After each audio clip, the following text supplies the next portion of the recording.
Of all the parts of gardening that I enjoy, I think I enjoy container design the most. And of all the containers that I make all year, I think winter containers are my favorite. And that's because in a lot of cases, you aren't limited by the cultural requirements of a plant, because in many cases we are working with things that are not living. So winter container design will of course vary quite a bit depending on where you live. In some areas you can absolutely have living plants in them all year long. In some cases you might have a shrub or a tree in them that will look good all year long, and then you can build from there. But in my area where it gets quite cold, like it is right now as a matter of fact, we're mostly talking about things that are not living, that you don't have to worry about how much sun they get or how much water they get, because everything's frozen. So I've done many winter container videos throughout the years. But because this is really just all about being creative, I thought today, instead of telling you how to do a specific container, I would talk to you about how to have success in making one from a structural point of view. The key to winter containers is holding the parts in there. If you're growing living plants in the pots and adding branches or other elements, you are obviously limited to using soil to hold your parts in. Now for years I've used foam layers that I've glued together and then cut them to fit specific pots, and then I've reused these year after year. And although this works really well because it holds the branches in exactly where you want them, it is a bit time consuming, it's costly, and it is not the most environmentally friendly method.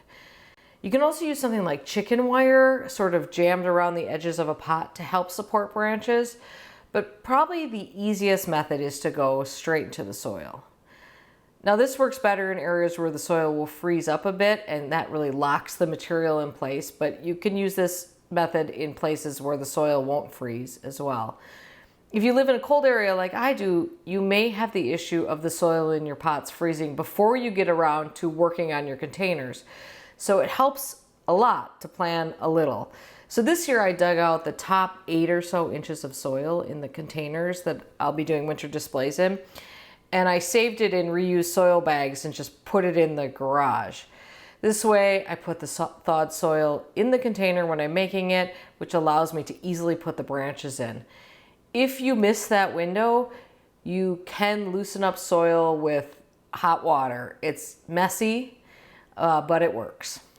Sometimes if you're putting something really tall or heavy or unstable in a container, you're gonna need more support than just putting that itself in the soil. So in the past, I've used tomato cages that I've disguised with branches and pine cones on the outside to really anchor them in there.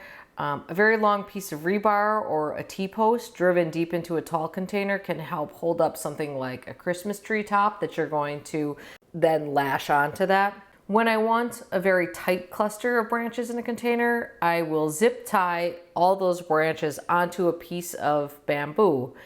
And that way only the bamboo stake has to go in the pot. This gives you extra height on your branches and helps you keep that tight form, but also just makes it easier to physically mount it.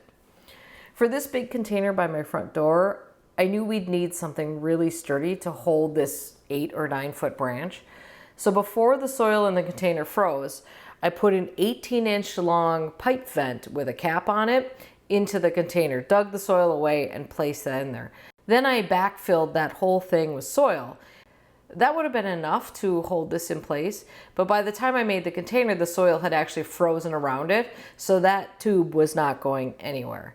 Then we filled the bottom with sand, placed the branch, and then we poured more sand all the way up to the top of it to hold that branch exactly in place where I wanted it.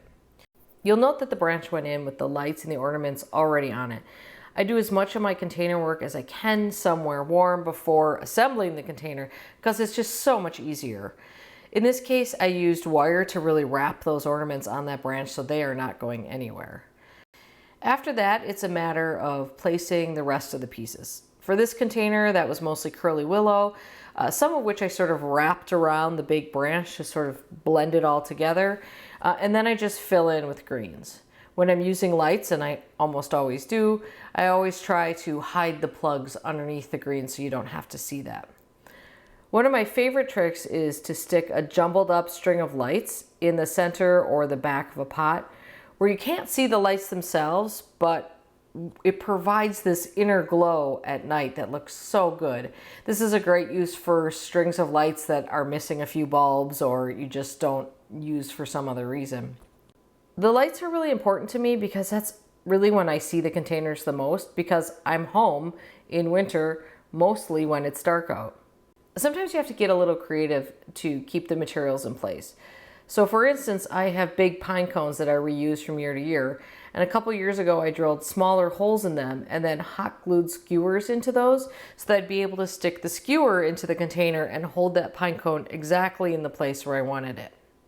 When I finish with a container, sometimes I'll water it in a bit. This hydrates the branches, but it also helps freeze everything in place. Greens tend to last quite a long time here because it's so cold. In fact, I usually leave my containers intact with the lights off until March or so, partly because everything's frozen in there, so I can't even get rid of them if I wanted to.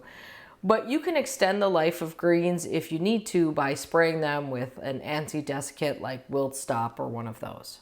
I hope those tips were helpful for you. Again, this is all about creativity. Winter containers are a great way to use what you can find. I do purchase many of my components because this is what I decorate. This is where I decorate for Christmas, is outside. I don't do a lot inside. I don't spend a lot of money on decorations inside. So I like to buy some really nice twigs and stuff. But absolutely forage for things in appropriate places. Use your hydrangea blooms. Use what you can find in your garden. These can be done extremely inexpensively and look great for a long time. All right, thank you for watching. Happy creating.